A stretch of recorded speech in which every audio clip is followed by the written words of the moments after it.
Hello everyone. सो आज हम लोग डिस्कस करने वाले हैं taxonomic hierarchy. Taxonomic hierarchy general introduction मैंने आपको लास्ट वीडियो में दे दिया था। टेक्सोनोमिक हायरार्की में जो सबसे स्मॉलेस्ट ग्रुप है वो है स्पीशीज़ का एंड सबसे लार्जेस्ट है वो है किंगडम का। सो हम इंक्रीजिंग ऑर्डर में मूव करेंगे, हम स्पीशीज़ से स्टार्ट करेंगे एंड किंगडम पे एंड करेंगे। नाउ स्पीशीज़ जो है, स्पीशीज़ को माना गया था प्रोडक्ट ऑफ एवोल्यूशन। जब भी एवोल्यूशन होता है तो एक नई स्पीशीज़ का फॉर्मेशन होता है एंड दैट्स वाई स्पीशीज़ को प्रोडक्ट ऑफ एवोल्यूशन माना जाता है। एंड ये टर्म स्पीशीज़ क्वाइंड किया गया था by John Ray and Ernest Mayr ने स्पीशीज़ के लिए एक स्पेशल टर्म यूज़ किया था, that is BSC concept. BSC concept means basic species concept. It means the species are potentially interbreeding organisms among themselves। ये वो ऑर्गेनिज्म है जिनमें पोटेंशियल होता है, जिनमें कैपेसिटी होती है इंटरब्रीड करने की, बट अपने ही ग्रुप के साथ, किसी और ग्रुप के साथ नहीं। बट ये बीएससी कॉन्सेप्ट जूलॉजी में तो एप्लीकेबल है बट बॉटनी में इसका कोई रोल नहीं है। बॉटनिस्ट के लिए ये यूजलेस था। Species is the fundamental taxonomic unit of biological classification। Biological classification का जो फंडामेंटल यूनिट है वो है स्पीशीज़, बिकॉज स्पीशीज़ ही आगे जीनस का फॉर्मेशन करेगी एंड जीनस फैमिली का। तो सबसे बेसिक जो है एंड स्मॉलेस्ट जो है वो है species. Like just one example, Mangifera indica, Cucurbita maxima. यहाँ पे इंडिका स्पीशीज़ इंडिकेट कर रही है एंड मैक्सिमा ये भी स्पीशीज़ इंडिकेट कर रही है। नाउ जब सारी सिमिलर स्पीशीज़ ग्रुप की जाती हैं देन वो फॉर्मेशन करती हैं जीनस का। रिमेंबर वन थिंग, स्पीशीज़ में सबसे ज़्यादा सिमिलर कैरेक्टरिस्टिक्स होते हैं। Now moving to the next second, that is genus. So genus is the group of closely related species. जब क्लोजली रिलेटेड स्पीशीज़ को हम एक ग्रुप में रखते हैं तो उसको हम जीनस कहते हैं। Like Solanum tuberosum, Solanum nigrum, Solanum melongena. यहाँ पे ट्यूबरोसम, नाइग्रम, मेलॉन्जना स्पीशीज़ हैं बट ये सब बिलोंग करती हैं किसको? सोलेनम को। जैसे आपका भाई, आपकी अगर सिस्टर है तो वो, ये तीनों स्पीशीज़ हो गई बट इसका जीनस कौन है? आपके फादर। सो जब रिलेटेड स्पीशीज़ को हम ग्रुप करते हैं तो फॉर्मेशन होता है जीनस का। ना जब भी हम जेनेरिक एंड स्पेसिफिक नेम लिखते हैं तो कुछ चीज़ें यहाँ पे इम्पॉर्टेंट होती हैं। आप जीनस अलग लिख सकते हो, आपने सोलेनम लिखा तो उसका एक सेंस बनता है, बट सिर्फ आप नाइग्रम लिख लीजिए, सिर्फ मेलॉन्जना लिखिए तो वो गलत तरीका होता है। आप सिर्फ स्पीशीज़ का नाम नहीं लिख सकते। आप अगर सिर्फ जेनेरिक नेम लिख रहे हैं वो करेक्ट माना जाएगा, बट अगर कभी भी आप स्पेसिफिक नेम लिख देते हैं सिर्फ विदाउट जेनेरिक नेम तो वो करेक्ट नहीं माना जाएगा। जैसे जब भी आप एक एप्लीकेशन फॉर्म भरते हैं तो वहाँ पे आपके फादर का नाम, आपकी मदर का नाम पूछा जाता है। ऐसा नहीं आपने अपना नाम फिल कर दिया एंड देन हो गया, नहीं, वहाँ पे पूछा जाता है। विदाउट मदर एंड फादर आपका वो फॉर्म इनवैलिड होता है। एंड जब हम रिलेटेड जेनरा को ग्रुप करते हैं तो फॉर्मेशन होता है फैमिली का।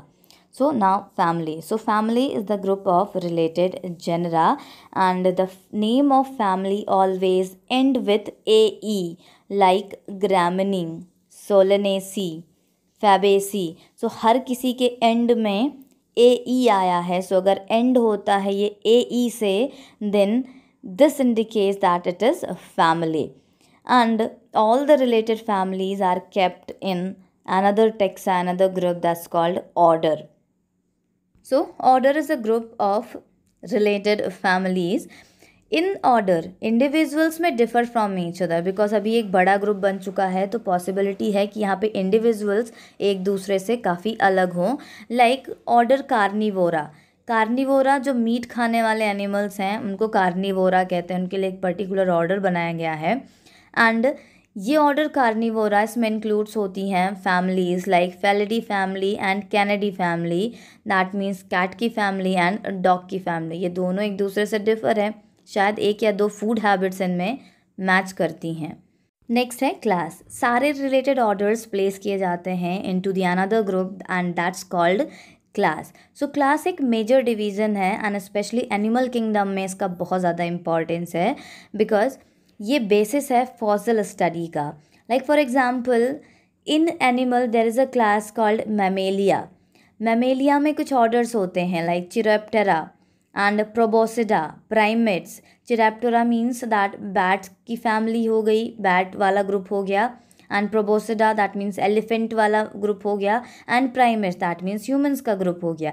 यहाँ पे इन लोगों में एक आधे कॉमन फीचर मिलेंगे, अदरवाइज ये बहुत डिफरेंट होते हैं।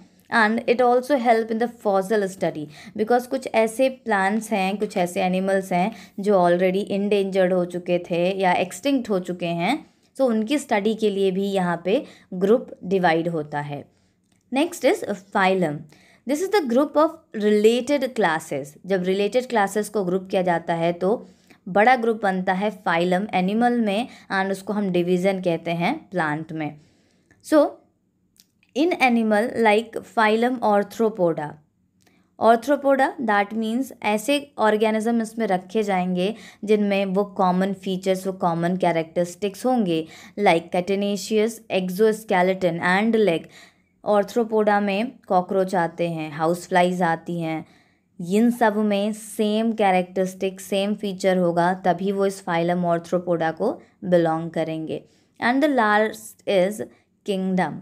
Kingdom is the largest group. पहले माना जाता था, अभी डोमेन को माना जाता है सारे रिलेटेड किंगडम्स एक कॉमन डोमेन को बिलोंग करते हैं। अगर हम बात करें किंगडम की तो आप ऑलरेडी जानते हैं that there are 5 kingdoms as per RH Whittaker. And अगर मॉडर्न क्लासिफिकेशन की बात की जाए तो कॉर्वूज ने जो मॉडिफिकेशन इंट्रोड्यूस किया था आर्कियन यू बैक्टीरिया का, so there are 6 kingdoms and all these kingdoms belong to the domain. So सबसे ज़्यादा सिमिलर कैरेक्टरिस्टिक हमको स्पीशीज़ में देखने को मिलेंगे एंड लीस्ट सिमिलर कैरेक्टरिस्टिक्स हमको देखने को मिलेंगे किंगडम या डोमेन में। Next topic is taxonomic aids. So taxonomic aids means हम टेक्सोनोमिक टूल्स की बात कर रहे हैं। टूल्स या एड्स वो चीज़ें होती हैं जो हमें किसी भी चीज़ में हेल्प करती हैं। सो टेक्सोनोमी की स्टडी में, उसके क्लासिफिकेशन में जो चीज़ें हेल्प करती हैं उनको हम टेक्सोनोमिक एड्स कहते हैं। So what are these thing? So first of all it's herbarium, second botanical garden, museum, zoological park. ये कुछ ऐसे एड्स हैं जो हेल्प करते हैं in the study of taxonomy. पहले हम डिस्कस करेंगे about herbarium. So herbarium is a collection storehouse of preserved plant specimens. Plant specimen में plant का part हो सकता है। Plant part means उसका flower हो सकता है, stem, leaf या कोई और part, because entire plant हम store करके नहीं रख सकते हैं। एंड प्लांट पार्ट को स्टोर किया जाता है ड्राइड कंडीशन में। हम प्लांट पार्ट को स्टोर करने से पहले ड्राई करते हैं बिकॉज अगर उनमें मॉइस्चर कंटेंट है then this will allow the growth of micro organisms, and अगर उस पर माइक्रोब्स ग्रो कर जाते हैं देन आप प्लांट पार्ट को स्टोर नहीं कर सकते हैं। एंड उनको ड्राई करने के लिए हम डिफरेंट मेथड्स यूज़ करते हैं। Either we use natural sunlight और we use artificial heat. Artificial heat by the bulbs और द ड्रायर, हम उनको आर्टिफिशियली ड्राई करते हैं, otherwise we use natural sunlight also.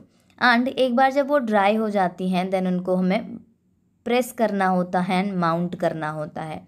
Mounting के लिए हम यूज़ करते हैं herbarium sheet, and that herbarium sheet has to be the standard sheet, and the standard herbarium sheet is 11.5 into 16.5 centimetre. अगर ये साइज़ नहीं है हर्बेरियम शीट का तो उसको स्टैंडर्ड हर्बेरियम शीट नहीं मानी जाती है।